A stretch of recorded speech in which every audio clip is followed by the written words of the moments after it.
child vs. teacher. My petty revenge was gold. 3rd grade, 1998, the year I declared war. Looking back, it seems insane that a 9-year-old could harbor so much resentment, but MS.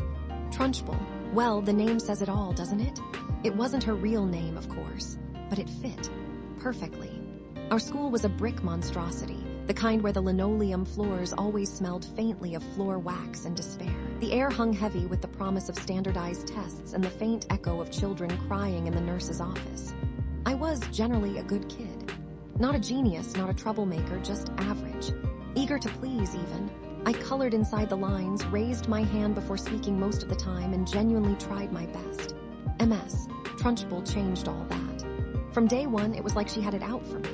Maybe it was my name. Maybe it was the way I blinked too much when I was nervous, I don't know. But whatever it was, she zeroed in. The first incident I remember vividly. We were learning fractions. I struggled, not gonna lie. Math wasn't my strong suit. I remember staring blankly at the worksheet, the numbers swimming before my eyes. I asked for help, raising my hand politely. MS. Trunchbull sighed, a dramatic, theatrical sigh that could curdle milk. Alex, she said, her voice dripping with exasperation. Are you even trying? This is simple, dividing a pie into pieces. Surely even you can grasp that. The class snickered. My face burned. That was the beginning. It escalated quickly. Homework assignments returned with scathing red pen marks and belittling comments. Public humiliation became a daily occurrence.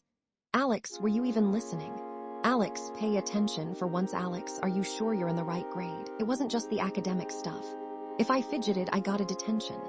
If I forgot to bring my permission slip for the field trip, I was made to stand in the corner during recess, watching the other kids play. It felt like she was actively searching for ways to make my life miserable. I tried talking to my mom, Sarah. She worked long hours as a nurse and was often exhausted. Honey, maybe you're just being sensitive, she said, patting my head. Teachers know best. Just try harder. My dad, David, was more sympathetic. He saw the injustice in it, I think. But he also believed in respecting authority. Just be polite, Alex, he'd say. Kill them with kindness. It'll drive her nuts. Kindness wasn't exactly my forte at that point. Enter Ben, my best friend.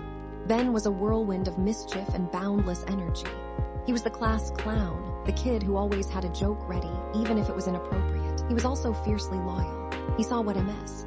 Trunchbull was doing to me, and he didn't like it one bit. We gotta do something, he declared one afternoon during recess. We were huddled behind the swings, plotting our revenge. We can't just let her get away with this. Our first attempts were pathetic. We hid her chalk, she had a backup. We put a rubber band on her chair, she noticed it before she sat down. We left a fake spider on her desk, she screamed, but then gave me detention for disrupting the class. Small victories, but ultimately meaningless. They didn't change anything. They just made her more vigilant. The pranks escalated. We replaced the sugar in her coffee with salt.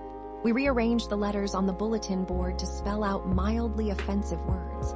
We even managed to superglue her stapler to her desk. That one was Ben's idea, and it was glorious.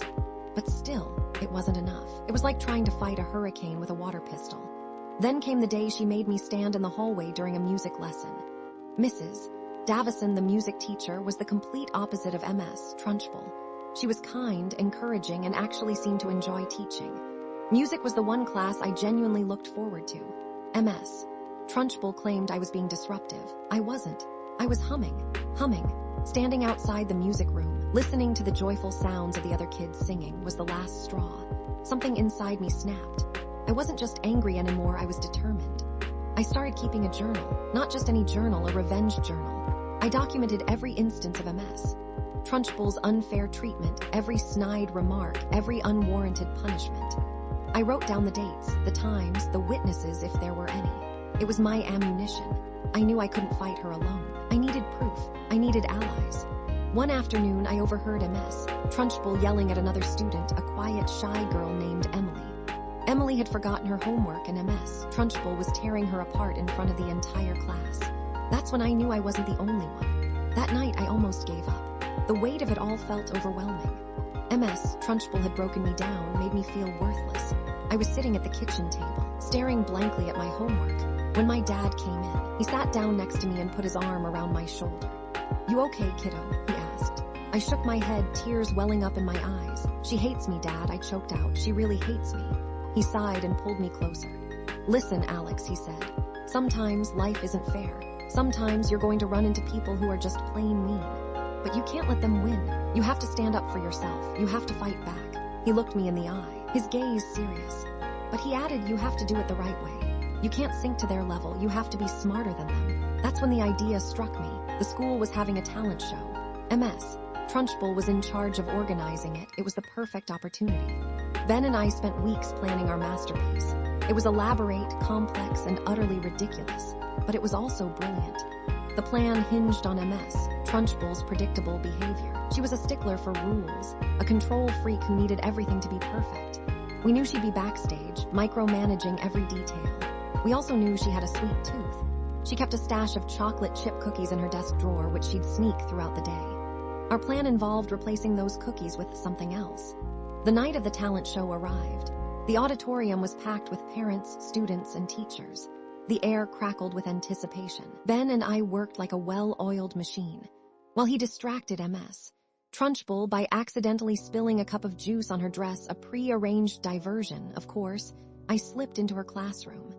The cookies were right where I expected them to be, in a Tupperware container in her desk drawer. I quickly swapped them out with our special batch. These cookies looked identical to the originals, but they contained a secret ingredient, an entire bottle of extra-strength laxatives. I know, it's juvenile. But remember, I was 9, and MS, Trunchbull, deserved it. The talent show began. There were singing performances, dance routines, and even a kid who could juggle chainsaws. I was terrified. MS, Trunchbull, was backstage, a whirlwind of anxiety and frustration. She was barking orders, adjusting costumes, and generally making everyone miserable. About halfway through the show, I saw her grab a cookie from the container.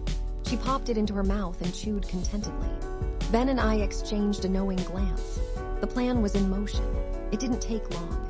A few minutes later, MS, Trunchbull's face started to turn a rather alarming shade of green. She clutched her stomach and excused herself from the backstage area. That's when Ben and I made our move. We slipped into the principal's office. Principal Thompson was a reasonable man, but he was also easily overwhelmed. His office was always a disaster, piles of papers stacked precariously on every surface. We knew he kept a spare key to MS, Trunchbull's classroom, in his desk drawer. We also knew he had a bad habit of leaving his computer logged in. While Ben kept watch, I quickly located the key and unlocked MS, Trunchbull's classroom door. I grabbed her journal, the one containing all my carefully documented evidence of her unfair treatment. Then, I went back to the principal's office and copied the contents of my journal onto his computer. I printed out multiple copies and distributed them to the teachers, the parents, and even some of the students. By the time MS, Trunchbull, returned, looking pale and shaken, the entire auditorium was buzzing with conversation. People were reading the transcripts of her cruel and demeaning remarks. They were shocked, disgusted, and angry. Principal Thompson was furious. He confronted MS, Trunchbull, in front of everyone. He demanded an explanation. MS, Trunchbull, tried to deny everything, but the evidence was overwhelming. The journal, the testimony of other students, the fact that she was visibly unwell, it all pointed to one conclusion: she was a bully. She was placed on administrative leave, pending an investigation. The next few weeks were a blur. There were meetings with the principal, interviews with the school board, and countless conversations with my parents. They were finally on my side, fully supportive of my actions. Other students came forward with their own stories of MS, Trunchbull's mistreatment. They spoke of her favoritism, her harsh punishments, and her overall toxic behavior. It turned out I wasn't the only one she had targeted. I was just the one who finally fought back.